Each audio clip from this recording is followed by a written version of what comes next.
Welcome to the podcast series, Small Business Survival Conversations. Through our weekly conversations, we hope to provide you with strategies and insights, knowledge and expertise to enlighten you as you work to build and grow your business. Here are your hosts, Anna Steinfest and Dr. Michael Troyer.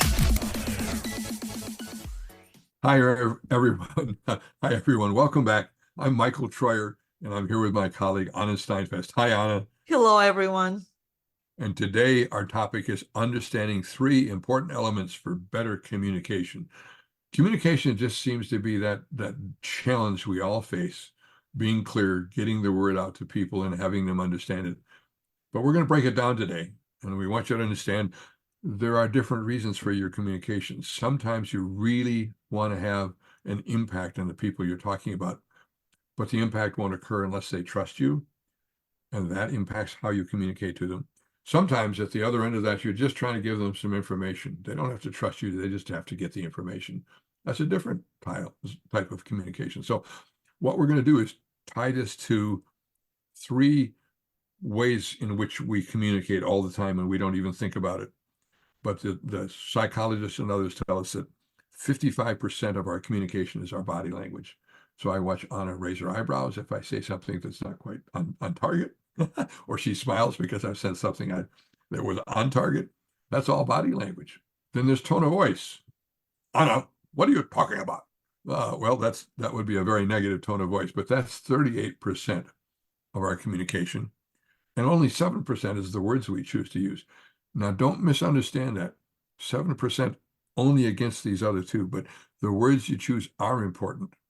Because if we get too wordy or too complex in the words we choose, then people don't understand it. So they're all, in one sense, they're all equally important. In another sense, their impact is a little bit different than we might anticipate. So let's say we have to make a really important communication where the impact on our employees is going to be very significant.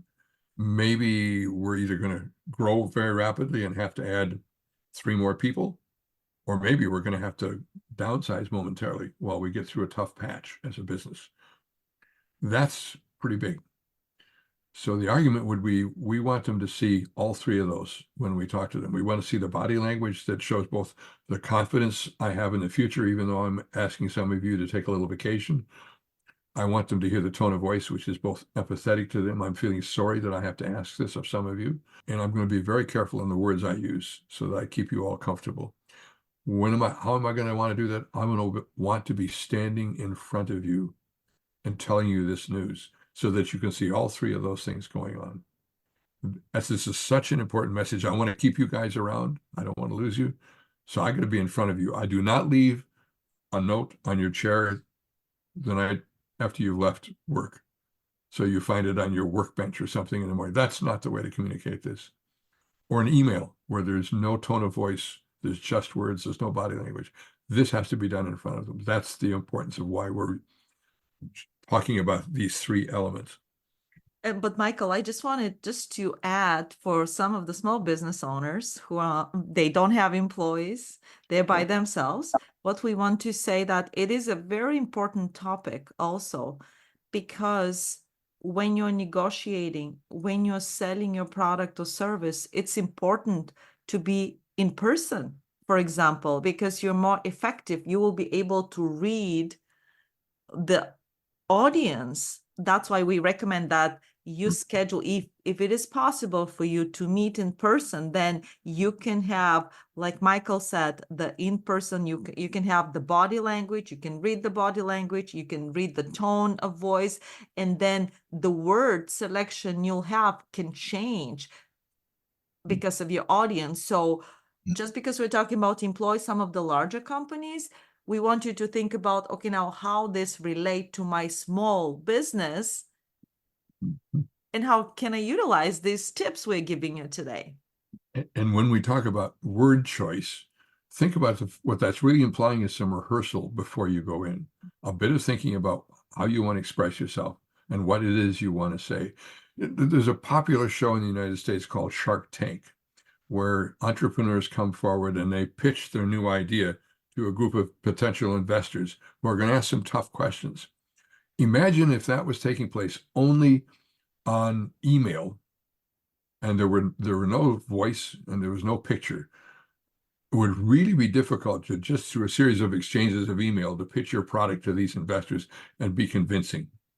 Well, now let's add tone of voice. That's going to help. It can show your passion and your interest and your excitement in what your idea. But you really need the body language that shows you leaning into this whole presentation and making eye contact with those investors. That's pretty essential to making a pitch if you're hoping to get some money to open up your business or to run your business. So that's what we're talking about. That's why in person is so important in that instance of honest example. Maybe we need some input on a decision from a small team we have. We've got 2 or 3 people, but they're not all in the same place, or maybe they're not all in the office this day. We could talk about a challenge we face and a decision we have to make, and we can do that on Zoom because they can see us and they can hear our voice. They can catch the tone, but they don't necessarily have to watch the body language other than what's going on with the head. I can see when Anna smiles or not, but I may not see all the energy. When I see Anna give a speech, for example, her whole self is in that speech. I mean, she's got everything going on from the hands to the leaning into the microphone. We don't necessarily need that for everything. So in this particular situation where I want some ideas from Anna and she from me, we can do it on Zoom. And it works just fine. That's sufficient. But at least we've got the visual and the words. So we're down a level of impact, and we're making an adjustment. That's why we're talking about these 3 pieces. Go ahead, Anna. And the last one, Michael, like is when you just share information with your customers or share information with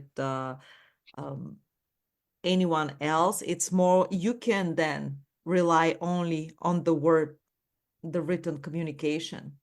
Ads also, you're trying to attract customers. Again, it's only written communication. The words are very important in that. Yep, and it's sufficient. I can give you a newsletter. We've made a change to the employee manual. I can put that in the newsletter and say you need to read this if you see a certain issue you're concerned about. Make sure you read the newsletter that came out with those changes. I go back to Apple for a moment. That's just announced its improvements to its iPad as a product line. They did that in an auditorium with the CEO out in front of an audience. Now, you may have watched it on television or on a Zoom or on YouTube, but the point is we had all 3 at work: body language, tone of voice, and word choice. Why? Because introducing a new product is pretty important. So now we're back to what Anna said. When you're pitching something, you use all 3 of those elements. If they just sent it out as a newsletter, it wouldn't have nearly the impact on the marketplace. So there's a reason Apple introduces a new product the way they do. Other changes, when they're doing an upgrade, that's an email to you. Mm-hmm. Upgrade is coming. Make sure you upgrade. So we see the differences, I hope, in when we need to be in front of them or when we can just send it out as a set of words. But that's a good reminder, Michael, to assess what exactly and how you're communicating. And can you change some of the communication style and include more tools of these 3 tools to be more impactful? Because if you're doing sales and if it's not going in the right direction and you're doing it virtual only, guess what? Maybe you have to change it. Maybe you have to ramp it up and get more in person, because you will be reading the audience and you will anticipate some of the questions in that particular audience. Or do you put too much time into launching? Because for some businesses, you're not Apple.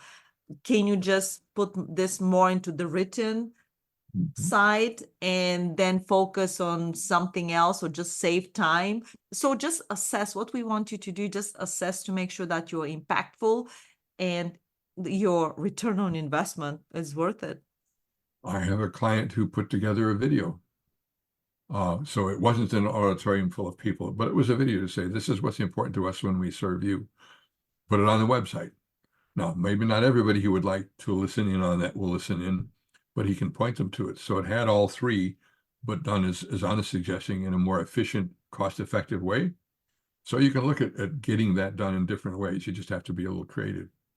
But think of those three elements in the role they play when you communicate. That's what we're trying to help you think about. Absolutely. Thank you, everyone. You've been listening to the Small Business Survival Conversation podcast. Make sure to like, rate, and review the show. And don't forget to join us next week for another episode. In the meantime, hook up with us on our Facebook group at Small Business Survival Tools and Tips. Till next time, thank you for listening.